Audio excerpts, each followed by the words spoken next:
इस बार ಗಡಿ ಪಾರ್ ಅಂತ ಬಿಜೆಪಿ ಗಡಿ ಪಾರ್ ಮಾಡಿ ತೋರಿಸಲೇಬೇಕು ಈ ದೇಶದಲ್ಲಿ. ನಾವು ವೇದಿಕೆ ಮೇಲೆ ಕೂತಂತ ಹಿರಿಯ ನಾಯಕರು, ಅನುಭವಿಗಳು ಬಹಳಷ್ಟು ವಿಚಾರಗಳನ್ನು ಹೇಳಿದ್ದಾರೆ. ಅವರು ಭಾರತೀಯ ಜನತಾ ಪಕ್ಷದ ಮೇಲೆ ಮತವನ್ನು ಕೇಳೋದಿಲ್ಲ, ಮೋದಿಯವರ ಹೆಸರ ಮೇಲೆ ಮತವನ್ನು ಕೇಳುವುದು. ಅವ್ರ ಅಭ್ಯರ್ಥಿಗಳು ಕೂಡ ನೋಡ್ರಿ, ನೀವೆಲ್ಲರೂ ಇನ್ನೊಂದು ಸಾರಿ ಮೋದಿಯವರಿಗೆ ಓಟು ಕೊಡ್ರಿ ಅಂತ ಕೈ ಮುಗಿತಾರೆ. ಆದ್ರೆ ಇಲ್ಲಿ ನಮ್ಮ ಸಂಯುಕ್ತ ಕೇಳಿದ್ದೇನು, ಇನ್ನೊಂದು ಸಾರಿ ಕಾಂಗ್ರೆಸ್ ಪಕ್ಷಕ್ಕೆ ಮತವನ್ನ ಕೊಡ್ರಿ ಅನ್ನೋ ಮಾತನ್ನ ಕೈ ಎತ್ತಿ ಹೊತ್ತು ಹೇಳುವಂತ ಮಾತನ್ನ ಸಂಯುಕ್ತ ಪಾಟೀಲ್ ಅವರು. ನಾನು ನನ್ನ ಸೋದರಿ ಸಂಯುಕ್ತ ಪಾಟೀಲ್ ಅವರಿಗೆ ಹೇಳಕ್ಕೆ ಇಚ್ಛೆ ಪಡ್ತೇನೆ, ಈ ವೇದಿಕೆ ಮುಖಾಂತರ ನಾವು ಬಹಳಷ್ಟು ಇತಿಹಾಸಕ್ಕೆ ಹೋಗೋದಿಲ್ಲ, ಎಲ್ಲೆಲ್ಲೋ ಹೋಗಿ ಮಾತಾಡಕ್ ಹೋಗೋದಿಲ್ಲ. ಹುಡುಗಂದು ಮತಕ್ಷೇತ್ರ ಇದು ನಿನ್ನ ತವರ ಮನೆ ಅನ್ನೋ ಮಾತನ್ನು ನಾನು ಈ ವೇದಿಕೆ ಮುಖಾಂತರ ಇಚ್ಛೆ ಪಡ್ತೇನೆ. ಇದು ಹುಡುಗೊಂದು ಮತಕ್ಷೇತ್ರ, ಅದು ನಿನ್ನ ತವರು ಮನೆ. ಬಹಳಷ್ಟು ಜನ ಪ್ರಶ್ನೆ ಮಾಡಿದಾರ, ಉತ್ತರ ಕೊಟ್ಟಿದ್ದಿ ಧೈರ್ಯ ಅಂತ ನಾನು ಹೆಮ್ಮೆ ಇದೆ ನಿನ್ನ ಬಗ್ಗೆ. ವಿದ್ಯಾವಂತರಿದ್ದಾಳೆ, ಛಲವಂತಿ ಇದ್ದಾಳೆ, ಮುಂದೆ ಏನಾದ್ರೂ ಮಾಡಬೇಕು ಅನ್ನೋದು ಆಸಕ್ತಿ ಉಳ್ಳುವಂತವರು ನಮಗೆ ಇವತ್ತು ರಾಜಕಾರಣಿಗಳು ಬಹಳಷ್ಟು ಅವಶ್ಯಕತೆ ಇದ್ದಾರೆ. ಇವತ್ತು ನನ್ನ ಹುಡುಗನ ಮತಕ್ಷೇತ್ರದ ಬಂಧುಗಳಿಗೆ ಕಳೆದ 20 ವರ್ಷದಿಂದ ಸಂಸದರಾದಂತಹ ಸನ್ಮಾನ್ಯ ಗದ್ದಿಗೌಡರು ಇವತ್ತು ಬಾಗಲಕೋಟೆ ಜಿಲ್ಲೆಗೆ ಏನೂ ಕೊಡುಗೆ ಇಲ್ಲ. ಇನ್ನು ಹುಡುಗನ ಮತಕ್ಷೇತ್ರಕ್ಕೆ ಏನು ಕೊಡುಗೆಯನ್ನ ಕೊಟ್ಟಿದ್ದಾರಂತ ನನ್ನ ಬಹಿರಂಗ ಸವಾಲನ್ನ ಸನ್ಮಾನ್ಯ ಗದ್ದಿಗೌಡರಿಗೆ ನಾನು ಇಲ್ಲಿ ಹಾಕಕ್ಕೆ ಬಯಸ್ತೇನೆ. ಒಂದು ಕೊಡುಗೆ 4 ಬಾರಿ ಗೆಲ್ಲಿಸಿದ್ರಲ್ಲಪ್ಪ ನಿಮಗೆ ಈ ಜಿಲ್ಲೆಯಲ್ಲಿ. 4 ಬಾರಿ ಸಂಸದರು, 4 ಬಾರಿ ಸಂಸದರು. ಏನು ಕೊಡುಗೆ ಇದೆ ಇವತ್ತು ಜಿಲ್ಲೆಗೆ? ಇದೀಗ ಹಿರಿಯರು ಮಾತಾಡಿದ್ರು, ಒಂದು ರೇಲ್ ಮಾರ್ಗ ತರಕಾಗಲಿಲ್ಲ, ಹರಿಬರ್ ಕುರ್ಚಿಗೆ ರಾಯಚೂರು. ನಮ್ಮ ಇಲ್ಲೇ ಕುಂತಾನ ಬಸಣ್ಣ ಕಮಾರ್ ಹೋರಾಟಗಾರ, ಆಲಮಟ್ಟಿ, ಕೊಪ್ಪಳ ಆಲಮಟ್ಟಿ, ಹೊಸಪೇಟೆ ಆಲಮಟ್ಟಿ, ಇವತ್ತು ರೇಲ್ ಮಾರ್ಗ ಕುಷ್ಟಗಿಯವರೆಗೆ ಬಂದಿದೆ. ಕುಷ್ಟಗಿಯಿಂದ ಮುದುಗಲಿಗೆ ಹೋಗ್ತಾ ಇದೆ. ಕುಷ್ಟಗಿಯಿಂದ ಇಲಕಲ್ ಎಷ್ಟಪ್ಪ, ಇಲಕಲ್ಲಿಂದ ಮುದುಗಲ್ ಎಷ್ಟಪ್ಪ, ಹಿಂಗೆ ಬಂದು ಇಲಕಲ್ಲಿಗೆ ಬಂದು ಇಲಕಲ್ಲಿಂದ ಮುದುಗಲ್ ಮಾಡಿದ್ರ ನಿಮ್ಮ ಅಪ್ಪನ ಮನೆ ಗಂಟು ಹೋಗಿತ್ತಲ್ಲಪ್ಪ ಗದ್ದಿಗೌಡ ಹೋಗಿತ್ತು. ಅಲ್ಲಿ ಕರಡಿ ಸಂಘನವರು ಬೆನ್ನತ್ತಿ ಆ ಕುಷ್ಟಗಿ ರೈಲು ಮಾರ್ಗವನ್ನು ಮಾಡಿಸಿದ್ರು. ಆದ್ರೆ ಇಲ್ಲಿ ಮಾಡಿಸೋದಕ್ಕೆ ತಾಕತ್ತು ಬೇಕು, ಅದಕ್ಕೆ ತಾಕತ್ತು ಅಂತಾರ. ನಾನು ಮಾತಾಡ್ತಿರ್ತೀನಿ ಅವಾಗ ಯಾವ್ದ ಮಾತಾಡೋದಕ್ಕೆ ತಾಕತ್ತು ಬೇಕು, ಅದಕ್ಕೆ ದಮ್ಮ ಬೇಕು. ನಾ दम है ना ताकत है, इसके साथ क्या करेंगे भाई? ना आगे ना पीछे, क्या करेंगे? ಏನ್ ಮಾಡ್ಬೇಕು ಇವ್ರ ಜೊತೆಗೆ? ಒಂದು ದಿವಸ ಯಾವ ಹುಡುಗನ ಭೇಟಿ ಕೊಟ್ಟಿದ್ದು ನನಗೆ ಗೊತ್ತೈತಿ. ಗದ್ದಿಗೌಡ್ರಿ ಈ ತಾಲೂಕಿನಾಗ ಯಾವ ಹಳ್ಳಿ ಭೇಟಿ ಕೊಡ್ತಾರ ಅಂತೇಳಿ ನಿಮಗೂ ಗೊತ್ತೈತಿ. ಯಾಕ್ರಿ ಗೊತ್ತೈತಿ ನಿಮ್ಗೆ?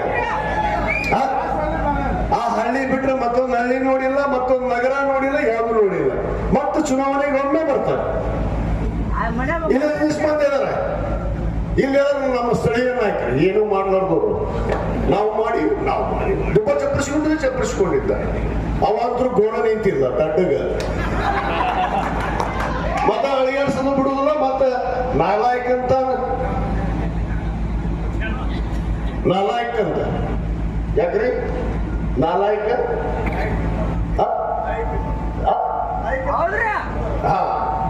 ನಾನು ನಾಲಾಯಕ. ಇನ್ನೊಂದಿನ ಹೇಳಿದ್ರು, ಇನ್ನೊಂದು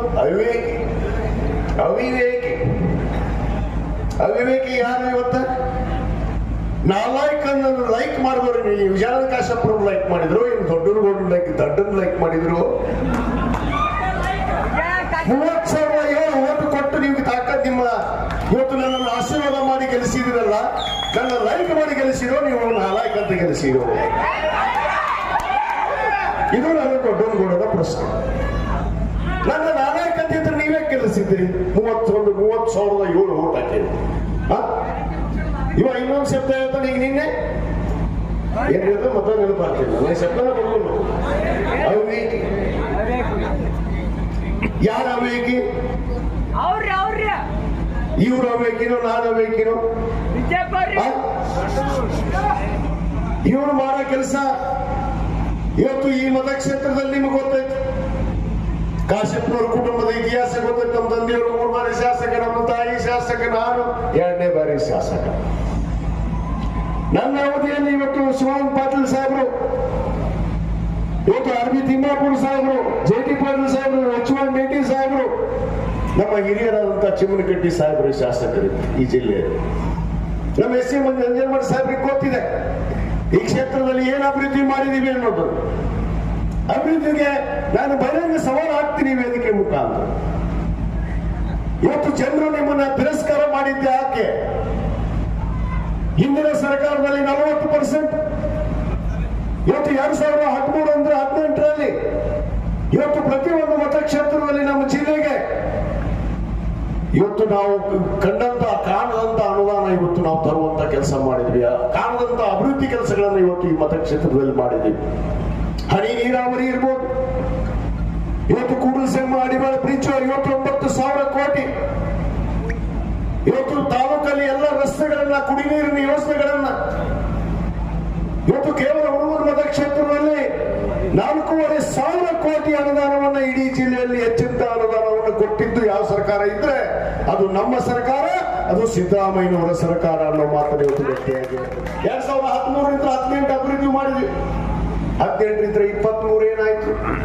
40% ಸರ್ಕಾರ, ಸುಳ್ಳಿನ ಸರ್ಕಾರ.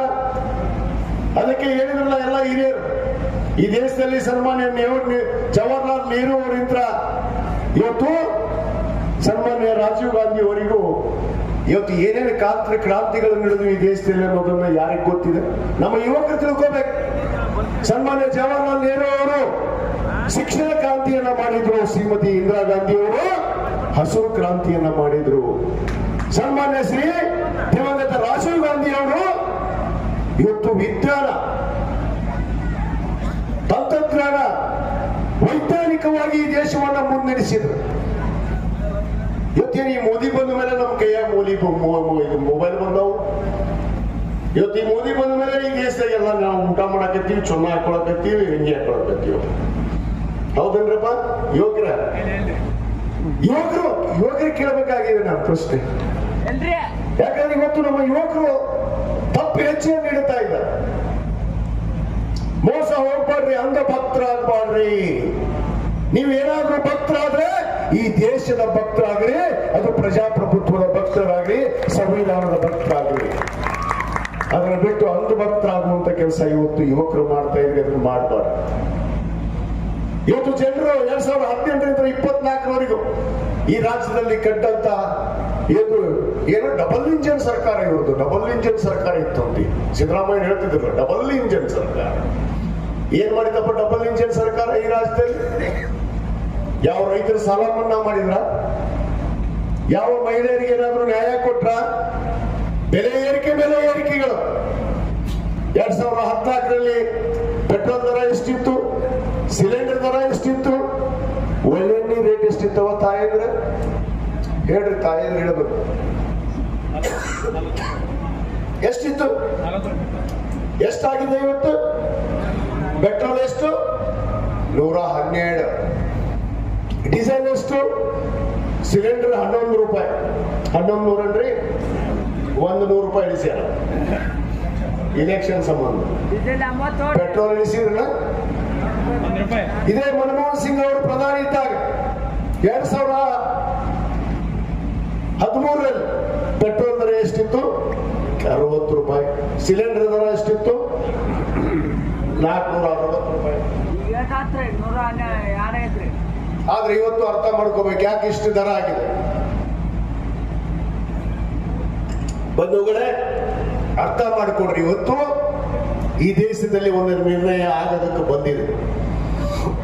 ಇವತ್ತು ದೇವರ ಹೆಸರಿನ ಮೇಲೆ ರಾಜಕೀಯ, ಧರ್ಮದ ಹೆಸರಿನ ಮೇಲೆ ರಾಜಕೀಯ, ಧರ್ಮದ ಮಧ್ಯೆ ಬೆಂಕಿ. ಎಷ್ಟು ಬೆಂಕಿ ಹಚ್ಚಿಲ್ಲಪ್ಪ? ಡಬಲ್ ಇಂಜಿನ್ ಸರ್ಕಾರ ಈ ರಾಜ್ಯದಲ್ಲಿ.